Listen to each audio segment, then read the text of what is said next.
Hello, OG team. It's me, Paul Salt, from the podcast. Paul Goodman is currently hurtling towards Britain faster than the massive ecological and political disaster that we've invited upon ourselves in our voting habits since 1979. Oh, that's awfully quick, you might be thinking. Far too quick. In the meantime, I have nothing for you. Except a quick thing, because we're going to do one quick thing. One of the last ones with the Gorehouse Greats set. Oh dear, what are they going to do afterwards? Don't worry, we've got a plan. We've always got a plan. Unlike any government we've had since 1979. Fight the system. First, listen to this episode.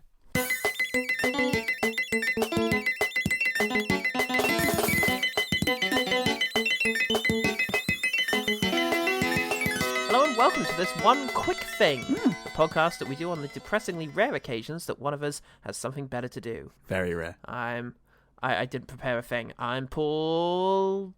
helpless young woman. I'm reacting to Bathtime with Brenda. It's a long one this week for the quick thing. You'll be hearing that coming up again. Yes, this is it, folks. This year, we're going to finish the Gorehouse Greats. What? Gorehouse Greats. It's Gorehouse Greats. Which is what we did the first time we announced Gorehouse Greats. Oh, brilliant. So when you say we should listen back to all of them to rank them, you've already listened back to them all. Many times. They're quite short, so they're quite convenient for me to re-listen to. You knock them out in a wank. It's the end of an era, confusing, occasionally enjoyable era. We are left very strangely with terror and terrified from the set. No wonder we left those till last. Ooh. Oh, it's gonna be spooky. So yeah, let's get started with Terror, 1978. Have you ever had that nightmare where you're running for your life? But you know that escape is impossible. That's terror. Have you ever felt an evil presence all around you, but however much you scream, no one can hear you? That's terror. Have you ever felt that you're being driven completely out of your mind? That's terror. Terror knows no bounds in stretching your endurance to the limit. You'll feel it all around you. It will trap you, terrify you. Terror is real. We are back in the loving grasp of Norman J. Warren, who had previously cajoled Michael Gough to order mass amounts of fish and chips for the production of Satan's Slave. I did think it looked exactly the fucking same as Satan's Slave, so...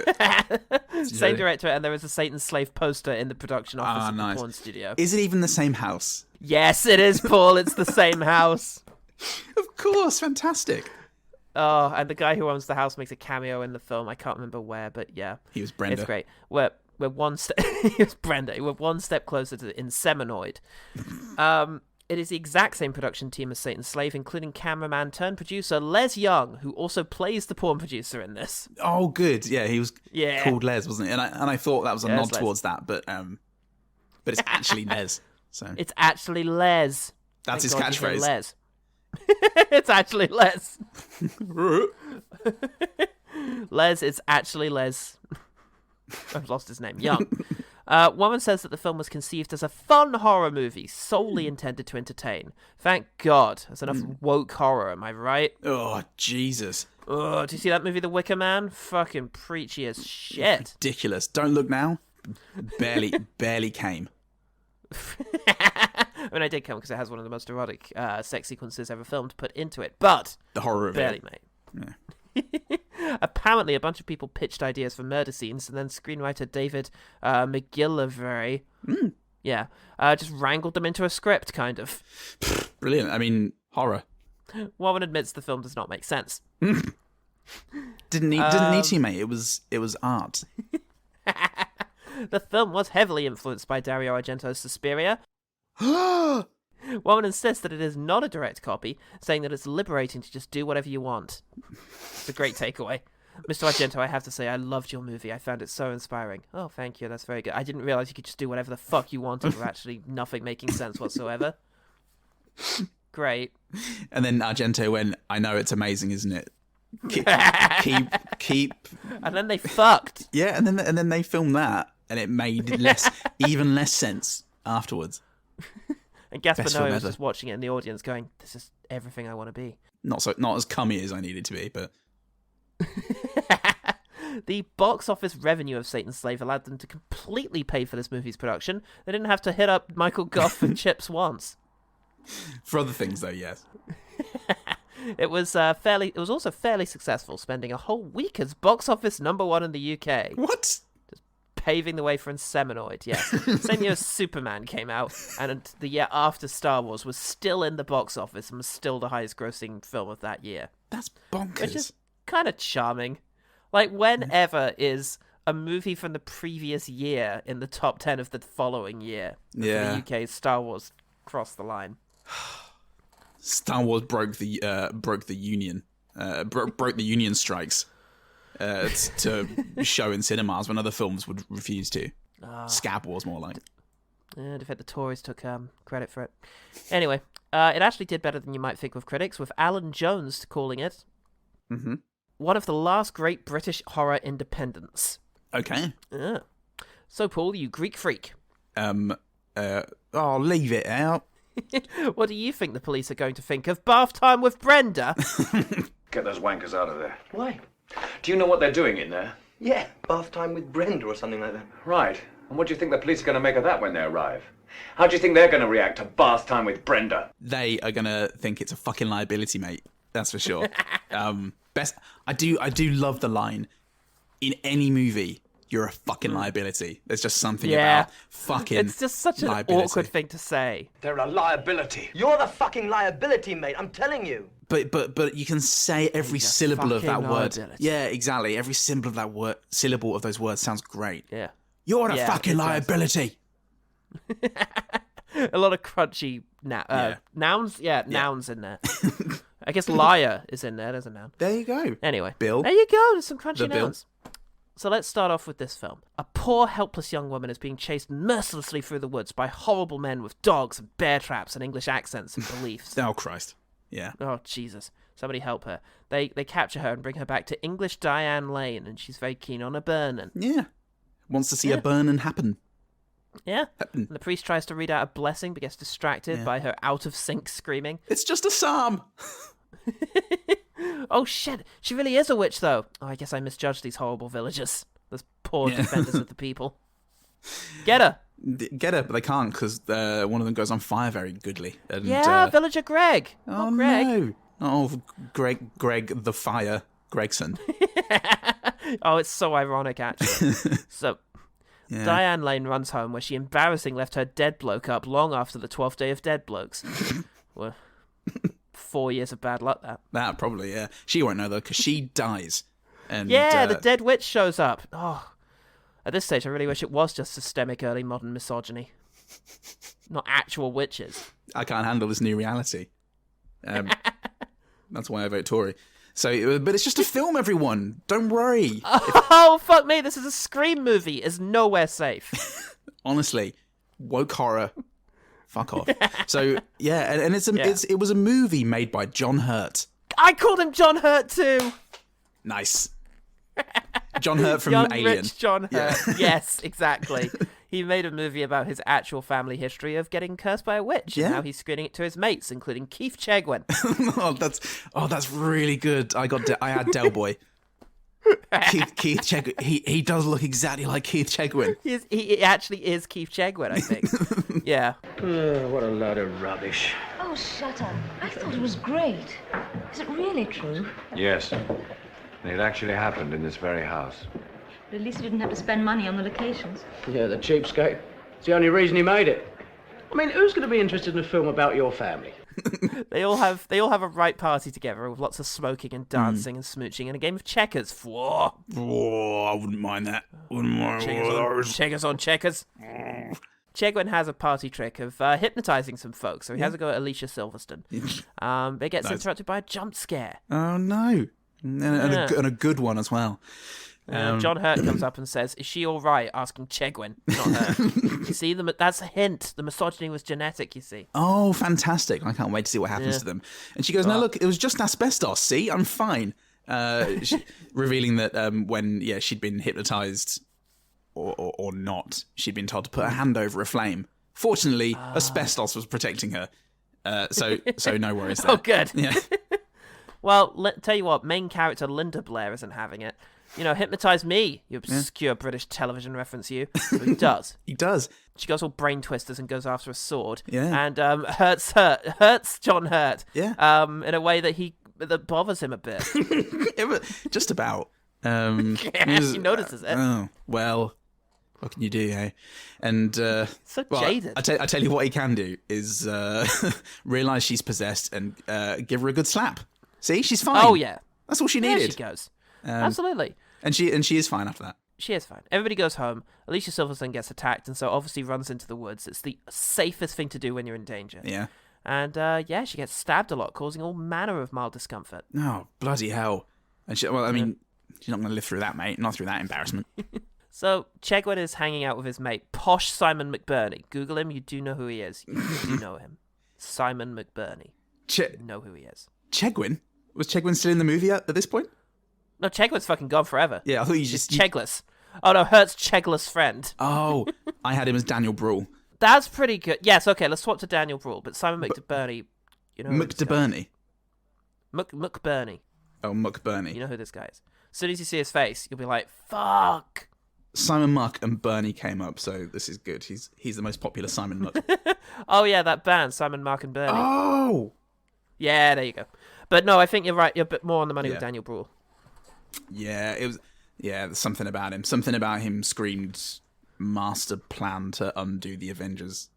Yeah, he's got a Zemo-esque quality to him. Yeah. But yeah, our main character Linda Blair goes home to other brunette who is spending the night with her Daz box and practicing lines. Yeah.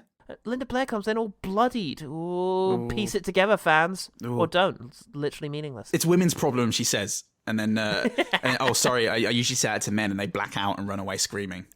You're a woman. Black out and run away screaming. You're a woman, I forgot. But she does it too.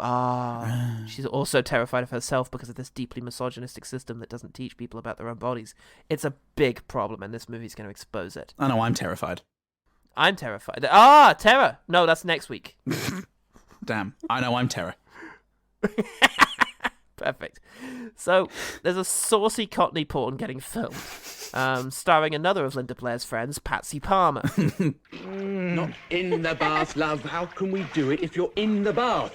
Well, you didn't tell me. I just told you. I said do the back scrubbing bit and then get in the bath. Oh, let's just do it, Les, can we? Hanging round here all fucking morning? And whose fault's that? Yeah. Good luck knowing who that is, non-English people. Most English people. Yeah. Is that Bianca? The redhead. Yeah. Yeah. Bianca. Yeah, it is. Fucking hell. That took me back. She's a DJ. There you go. That's good. Oh, that's cool. Bianca. At one point, they try to throw them out, but Les Young is like, we've got the studio booked till lunch. It's not even lunch. It's not even lunch, and she's soaping a hottie. She's soaping a hottie, as we like to say here in the UK. What a fucking... Les Young is just such a... Les is one of those English names that is like naff 70s, isn't it? It's just like, let's all go down the working men's club. Les has put on sandwiches. Isn't Les the landlord of the pub in Bottom? Branston Pickle. Yes, yeah. No, there is a Les somewhere in there. I can't remember who, but yeah. He was a recurring character in Vickery's Big Night Out as well. Oh, yeah. This tragic, haunting figure is Les. Mute figure. Yeah, Les is just a very good name. And it's especially really good in this saucy, softcore porn thing. But we'll leave it there. This is very sporadic. Basically, all you need to know is there's a young heir who's been cursed, and there's a young woman that he's somewhat... No, his cousin, who is basically being possessed made to kill people. And a lot of people are dying around them. A lot of people. Anyway, they live... Linda Blair lives with other brunette and Debbie McGee. The fabulous Debbie McGee. And they're hoping to La La Land Blair into going with them to an audition. Oh, out of context, nightmare sentence. But she's got some brooding to catch up on. And also Sunset Boulevard is here for some reason. Yes. I also got that. Christ knows why. Now, Paul, at this stage in watching the movie, I fall asleep without realizing it. And then wake up later figuring, it doesn't seem like I've missed much. I know what's going on. So, And then after the movie, I decided to go back and see what I missed. And incredibly, I slept through the entire Country Drive scene Almost exactly. I fell asleep as she drove out and woke up when she got to the club, which is where she was heading. And in doing so, I missed a sequence that the director of the film described as a 10-minute long red herring. Yeah. I mean, it is, yeah. It ends up with the mechanic showing up and being like, did you want a mechanic? Yes, and I'm glad I did go back, because you know who that mechanic is? Is it Spud Gun? No, it's Peter Mayhew, the body of Chewbacca. Oh!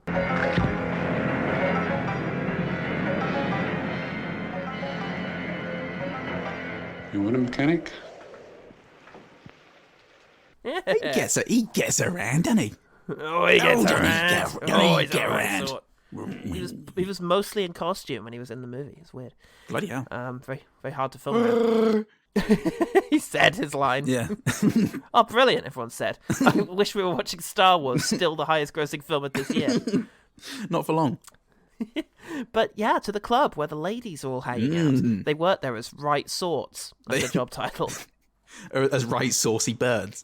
And, yeah. Blair's friends get changed into scant undies, and she changes into a sensible evening dress. She's the accountant of the whole joint. People go up to her it's for terrible advice. That she has to work on the floor at just a table. Where she gets Really grabbed by a unfair. Greek stereotype. Darling, you come sit with Phil. Come sit with Phil. I suck your teeth. Yes, stereotype guy. Yeah. But I tell you what, Paul, there's a fucking hell of a stage on the act on the stage at this club. It's not a striptease, is it, Paul? Because she's already naked, and it's not so much teasing as taunting. It's a strip something. I felt teased, but not stripped. Yeah, teased like an angry man coming up and screaming in your face. Harassed. It was a sexual harassment act from this wonderful woman, and That I paid to see. absolutely incredible. It's great. And I will do again. So, yeah, Blair gets boffered by creepy cliche guy until the scariest fucking man in the world steps in to remove him from the club. Who the fuck is this action figure looking dude who shows up with a neck and a head that is the same thing? And a terrifying set of sci-fi glasses and just... Oh, he looked like a terrifying monster. I loved every part of him. Really just looks like they enjoyed what they do as well, and that's rare to see nowadays. That person looked like, I'll let him harass this lady a couple seconds more, because then after that it's all going to be for me. Yeah. And he gets him out, and he kicks him right into his own murder scene. Yeah, he does. He gets gotten by the neck and punctured on a fence. Ah, shit. Then a light crushes Les Young's dummy. Oh no. Shit. It's ruined this pornographic shoot. Look at my hard-on. With that, look at it. Got 2 minutes Rubbish. tops. Patsy Palmer decides to, just leave. Yeah. Pretty good idea, I think. There's 2 bodies. That's enough. I'm out. Not quick enough, though, because blood... Oh, she better go investigate. But it's a hilarious Run for Your Wife style mix-up. Then she gets stabbed, which is funnier than Run for Your Wife. And it was trying to be as well, and it just goes to show. You just need a little focus. My chair keeps rolling closer to my mic. It's really... I was like, this will do. I can just keep leaning back. But suddenly I was very up close and personal with my mic. Oh, I like it, man. I'm going to do the podcast from here from now. Oh, hello and welcome to the Sexy Podcast. This is a quick thing. Not too quick. Daniel Bruhl gets killed by a crazy film set. 9 defective prints of Saturday Night Fever seriously fall on him. And then he gets his fucking loaf cut off. He does. Gets it bloody sliced up, doesn't he? Not buttered, though. Fucking Kingsmill, mate. Yeah. So, and then Scream did it better in Scream 4. I wall-burted him. So... The next moment of terror, a bored-looking policeman, played by Jason Fleming, I think, is slowly hassled to death by his car. And he tries to hang on with his tongue, doesn't he? But it doesn't work. My last hope. Yeah, Blair stabs John Hurt by mistake. He's made of fireworks. Bloody patriarchy. And, oh no, who's this shown up? The actor who played the witch in the first part of the movie is here. Why not? And, yeah, she kills Blair. That's the end, fools. Yeah, that's the end, suckers. What about Sunset Boulevard, Debbie McGee and Alda Brunette? See? No. They're not. They're all red herrings. They're all red herrings. End of the show. Red herrings. What about Cheggers? Get out. He went on to be a successful TV personality for some reason. There's a post-credit sequence where Keith Chegwin just walks back into the set and says, hello, what's going on? They cut him off. Hey, up! Didn't you expect to see me here, did you? Check out my new TV Paul, what do you think of Terror, 1978? Well, Paul, so it's another 90-minute movie. This is the same week we did Ghost Rider. Another 90-minute movie, and my experience of this was I'd spend 15 minutes going, God, I'm bored. God, I'm so bored. And then something amazing would happen. And then I'd go, oh, okay, I'm going to keep watching this. Not that I have a choice. Yeah. But then I'd have another 15 minutes of, I'm so bored now. I'm going to die. Now! Yeah. Now! De-bored me. Bored! I'm so bored. And then we'd have... You have to watch with the subtitles on because you can't hear up your screen. Screaming with my eyes wide open, reading the subtitles. And then bath time with whatever it was, Bertha. Yeah. Come on. That was so erotic, man. and then that would come on and dude, God, I'm less bored now, which is great. And then more boredom. Yeah. And it was just that. It was I very have a boring. lot of quick fires. Yeah. But in general, yes. I think I was excited at the prospect of this being a British Suspiria because I love British horror movies. I love folk horror. Yeah. I love, and I do love Suspiria. I love the prospect of a hyper-stylized, sexy, violent slasher film built around ambitious set pieces. And it's exciting, those two things coming together. But this really is a British Suspiria. Just, get them tits out. Yeah. Yeah, jubble them about a bit. They're lovely, they are. Yeah, what's your game? Ah! Oh, no. My shoes. Oh, Gary, what's the matter with you? It's an amazing story. But it's just that it loses a little bit of its charm when you've seen it 15 times. Don't you believe it? Look, it was 300 years ago. How can anybody prove anything now? Oh, come on, you drink. It doesn't really have the style of the great Italian masters. No. There's some lovely looking moments, but it doesn't get the whole lighting and innovative camera work thing that makes the stalk and kill sequences of those movies not tedious. Yeah.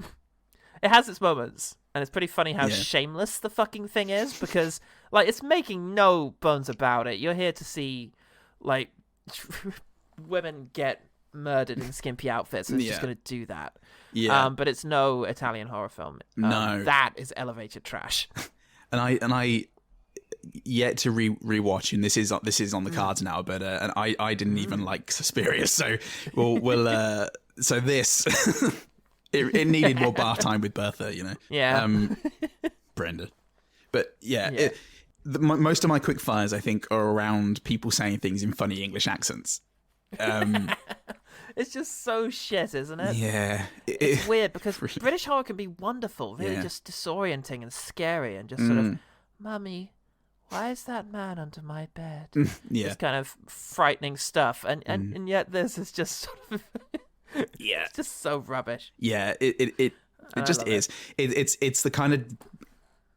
I don't know if you've ever watched a porno, Paul, where someone's got a regional British accent.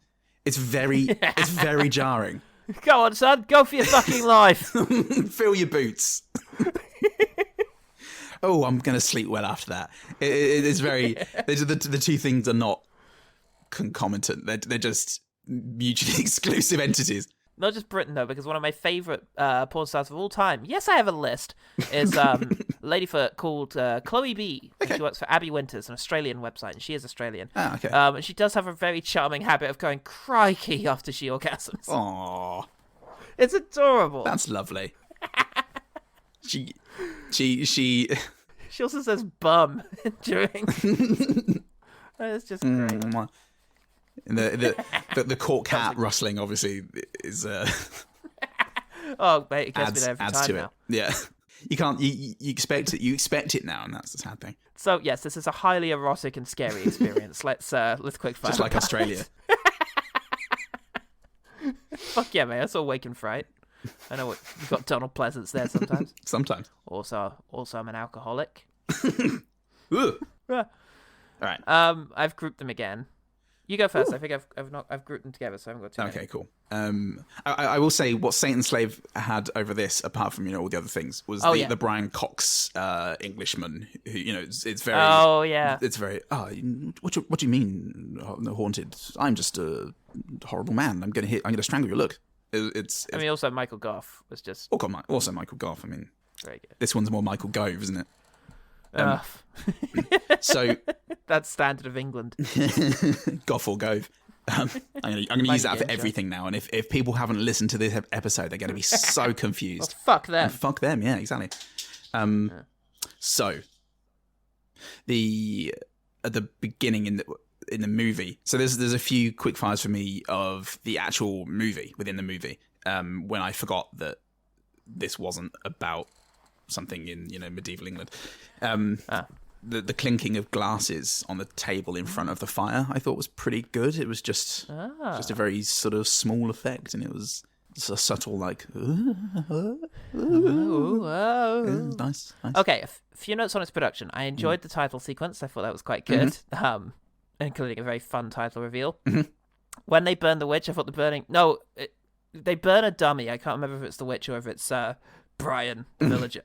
Who burns, but it's very good. If it's the dummy, if the dummy is Brian, then he's like walking around a bit. They taught that dummy to walk. Oh yeah, that was a good flaming stunt. But there is also a burning dummy, which I enjoyed. Ah yes. The girl's house was filmed. Oh yes, okay. Sorry, the house that where the girls live is actually a nurses' hostel in Holland Park in Kensington. But the layout of the place is so fascinating, sort of Victorian. Fuck it, stick another staircase in if you want to get up to the next level, kind of thing. It's just it's really interesting, and I love that. Also, charming. Last note on production: when she's in a car at the end and the car lifts into the sky and starts spinning around, that looked great. No stage do you see the strings or like mechanism they've used to do that. It looked really good. This car flying around in the sky, eerie. That's true. If there'd have been a bit more finesse on it, it would have helped me not think about Dark Place. But when you think about what they actually did, it is very impressive. Yeah. And it didn't like exactly turn. It like glided and tilted the sword in a way that felt very organic. I liked English Jane Fonda. No, Diane Lane. English Diane Lane. Sorry, I don't know. I got Jane. Oh Fonda. yeah. Sorry, there's the lady of the house in this movie just staying after her husband ran away to watch the fire consume the possessed woman. She had a zeal in her eyes. That's what you get from Diane Lane. Yeah. I like when her guy got his head cut off. It just looks so lovely and cheap. Just the head just gets lopped off in a very easy motion. It just looks fantastic. Yeah. Gary, who's Del Boy slash slash Cheggers. In general, he was. What's the? It was Satan Slave, wasn't it? They also had some fucking Cockney bloke. Was that her boyfriend back home in the flat who jumps off the top of the similar sort of vibe, except this one was way more Del Boy. I loved him, and again just the pinnacle of British manhood. I think this man. Just I'll have a couple of his, which is when I don't know, the woman like grips his arm or something to get him to do something. He just says, "Ow, she's got a fucking grip like steel." She's got a fucking grip like steel. Yeah. And I just didn't expect swearing in this movie, so it just took me by surprise. I'm gonna fucking cut you. And then when he's trying to entertain the crowds, and he's just like, "What do I got to do? Kill myself?" And then the crowd are just sort of jeering, sort of, yeah. And one woman just says, "Yes, go on." What have I got to do? Kill myself? Yeah. Go on. Fuck, I love how all the women in this and Satan Slave have the same. It's like Hermione Granger type delivery. Yeah, it's amazing. Also, when Gary is hypnotizing, I guess the name's Carol because that's what I've written down. Blonde lady. Again, I didn't think of any like nicknames for the women in this because they're just horror lady number one. And like, what? What do you want, a personality? I don't think so. We'll come to it. Okay, Go cool. ahead. As they're beginning the hypnotizing, again, just the crowd comments are amazing. Like, "Oh, you better watch it, Carol. You wouldn't catch me doing that," and all this just in the background. But the most obvious thing in the scene is very good. Now, I think this young lady will give me some assistance in my demonstration of my strange power. You want to watch it, Carol? You wouldn't catch me doing that. I love that. I had one of the women I really liked was Trisha Walsh as Viv, the redhead, who is in the pornographic scenes and also at the bar. And I don't know, she just looked like she was having fun. She was actually giving it a bit of something, and she had a character. She was kind of ditzy, but very self-assured. She knew what the game she was playing and the rules of it. She handled herself well in the club, and just was a somewhat charming character. I really liked her. Great. And I do like the fact that as soon as people started dying, she just wanted to GTFO. Yeah. Look, love, there's been 2 murders, right? Carol and Phil the Greek. And there's one common denominator. But you don't know for sure. Maybe not, but I'm not hanging around here to find out. I don't fancy sleeping in that room all by myself. Well, come with me then. I told you can sleep on the floor. He won't mind. He's an old friend. But they won't send my mail on. Listen, sweetie pie, if you stay here with Anne, the only messages they'll be sending you will be messages of condolence. We're getting the fuck out of here. White people dead, we're getting the fuck out of here. It's weird for her to say it, but as a redhead, I sympathise. That implied that I was a redhead, but I think you find actually the word would be empathise if I were. So go away, Chomsky. If you aren't willing to unpack our syntax. I don't just say it for a laugh, Yeah. I'm not here to have fun. Puzzles. We're testing you. We're layered like an onion, like a juicy onion. So, thick onion. I don't know what to bloody do. Anne was the constant trying yelling Anne's name whilst everyone's going, Gary, stop it. Oh, Gary, come on. I don't know what to bloody do. What was the scene? When he hypnotises Anne and he can't get Anne out of the hypnotised. And Come on, Maestro, finish what you've started. Well, I don't know what to do. Anne, look, give me the sword. The fake start did get me. I genuinely thought that might have been the movie. Same. And then when it turned out to be a film, I was like, oh, shit, okay. Yeah. Like, the Brian De Palma movie, Blowout, does that as well. Okay. And it just, it is actually quite fun when it does get you, as opposed to, when it annoys you. Yeah. At a chopping wall. Horror lady number 2, the blonde one, who I think is Carol. My favourite character? Yeah. Oh, yeah. When she goes out into the dark to get murdered, she goes out and she gets blown by the wind, and her physicality as she's getting blown kind of looks like Norman J. Warren had found an industrial fan and had just blasted it at her and hadn't told her about this. Sure this is safe? You what, love? Can't hear you over the fan. Daniel Bruhl had a couple of moments that really I enjoyed. I quite liked him in general. Same. And in particular, I loved his second conversation with John Hurt, where they do just start yelling at each other and having a bit of a, you're a slagger-thon. Who told that lot to come back here? You did. Since when? You gave them a free day in return for kicking them out, remember? No, I don't remember. Oh, really? I suppose that means you don't remember telling Les that you were chucking them out because I made a fuck up with the bookings. Who told you that? Who do you think? Oh, I see. So you're prepared to believe that prick in there rather than me. Look, what does it matter? Just forget them. You're the fucking liability. Including the fact that I really like that John Hurt is just bald-facedly lying to him. I think it was over the booking of the venue. When it's just like, remember, you said that, they could film this week because they couldn't film yesterday. And we saw that happen, but he's like, no, I didn't. Yeah. And you're a liar, And it's just like, fuck, you're just lying to this man. And then also there's a moment where he's just chased out the production of, what is it? Bathtime with Brenda? Yeah. Yeah. And fucking Daniel Bruhl just picks up a rubber duck. Yeah. And just holds it out to John Hurt and squeaks it. With just a smile on his face, whilst John Hurt just looks so fucking dumb with all of this. It was very good. That's great. Okay, well, sticking with Bathtime with Brenda, the whole thing is great with Les Young and the other two in the bath, and it's very intentionally rubbish. And when they're talking about the murders later on, they're just sitting there having a little chat about it. The two leads in this porno, anyway. And there's just something about how comfortable they are with each other, which was really charming and fun. I enjoyed him, actually. I didn't get his name. Yeah. I found him charmingly nerdy. Who do you think did it? Someone from the club? Wouldn't tell you if I knew. Must have been awful. Did you read how he's done him? Yeah. Must have been a bloody maniac. Oh, yeah. Curtis, because during the first scene when it's going all wrong, Les goes, Curtis, give us your number 2 expression. Like he's just some fucking vapid idiot. It's like, okay, number 2 expression, thanks. I don't have a Curtis credited here. That's really weird. Yeah, maybe I just wanted him to be a Curtis. The reason I've got the cast list open is because I really want to find out the name of the dancing lady who was just absolutely ferocious. She had this short hair, looked a bit like Grace Jones, and was just absolutely terrifying, and I thought she was great. Yes. Her act was bizarre, very confident, very powerful. Very confrontational. Not like... Yeah. Oh, Curtis the actor. He's okay. He's literally here as Curtis the actor. To differentiate you from the other Curtis. Played by Peter Attard. Oh. Peter O'Toole.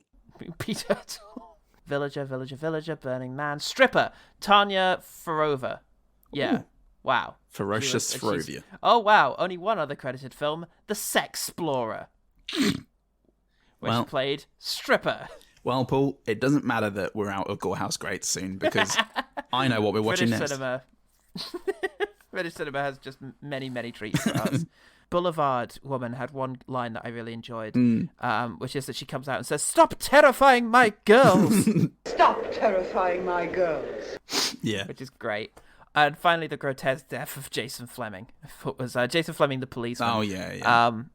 I think in the end, his death is fairly grisly, which, is quite amusing and good. Cool. Well, I've got That's 10. Me. I've got 10 more. Fuck me. Okay, off you go. I feel like you just said your last few at once. I was like, that's cool. I'll save all mine. Okay. The chat with Daniel Bruhl and John Hurt. We've got to close the studio. I've got to do a lot of thinking. Vis-a-vis. Yeah. Which I like. Vis-a-vis the cocked up story we told the police. The line. I can't afford any more bloody cabs. Yes. Very good. The music at 37:55. Okay, thank you.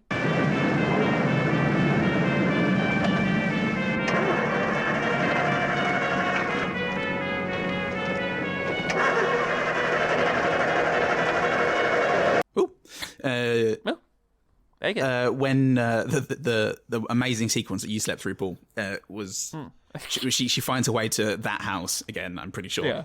And she calls for a mechanic, and she says she's all alone, and then the person on the other end goes, "You're alone?" And then there's a click of hanging up, and she just sits down and looks helpless and scared, and that was upsetting. Oh, yeah. Oh no. Peter Mayhew was very sweet, turning up. Yeah. You want a mechanic? Yeah. There's an ADR horrible man in the car that's going after Anne. Yeah, he was awful. Darling, come on. Hey, come here. Come here, darling. Come over here. Come on, I'll take you to a nice club. Come on, come over here. That was a weird moment. And the audio doesn't match with the look of the man at all. Yeah. Because you just think that man's going to be going, I can't get it up, but I'm going to yell at you anyway. And it's more like, come on, Philly, I'll give you a... And then I think he says, I'll give you a stiff talking to, and starts laughing in the middle of his own very clever line. It's all very horrible. I liked the dummy folding forward in half under the lamp. It still looked good to me because of how unnatural the bending was. Just bodies don't do that. Hey, sometimes it's what the dummy suggests. That means exactly. The world to you. Can't keep calling me that. I liked the studio possessed. It looked cool. I thought the greens and reds and the reel pouring out, the bath coming. Well, that flame. was the most Argento moment. Yeah. You know, when all the lighting gets crazy and the supernatural stuff. So yeah, I really enjoyed that. Same. Even better when I did it in Scream 4. I just ran around a set over and over again. Finally, the dry ice at the end with the ancestor sort of making her appear to glide across the floor. Love that. Love that business. Yeah. So this was quite a fun one. Yeah. Yeah, that's pretty much it. So tune in next week for what will be our final Gorehouse Great. The scariest bit of the life. Thank God it's nearly over. Oh. Until next time, I'm Paul Grave. I'm Grave Goodgrave. And remember, one good thing about terror is, go on, just get mad.